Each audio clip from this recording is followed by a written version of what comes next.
চাচা হ্যাঁ চাচা।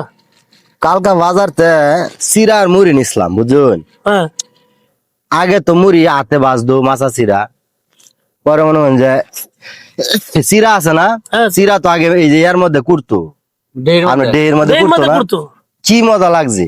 শুনো চাচা আমি একটা কথা বলি। কাল্লা যে নিছি বুঝুন, যদি কোন একটু স্বাদ পাইতাম। দেহের জিনিসের লগে মিশিং এর এই যে ওটু নাইমিয়া হুম সব জিনিস স্বাদ গেছে। দেহের সিরাটা ভিজায় খাইলে শান্তি লাগছে।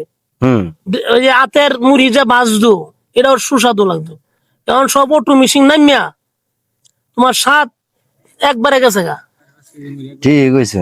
এটা ওই যে আতের দেহির সিরা 1-1.5 কেজি ভিজায় খাইলে সারাদিন তো খাওনি লাগছে না বেটা। হ্যাঁ আর ওনার বর্তমানে সিরা হেদিঙ্গা নাহলে তো আবার চিরা খাইতেন ওই যে মোষের দুধ দা, হ্যাঁ আর ওই যে ভিমারটা কলা গুলা আছে, কি কো বেটা ওই সিরাটাই তো নাই না। চিরাটাই নাই।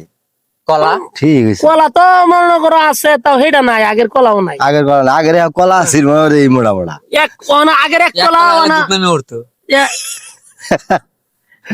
চাচা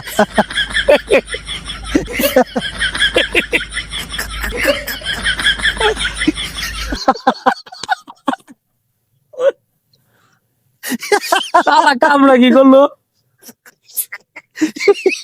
শালা কামড়া কি করলো দেখছো?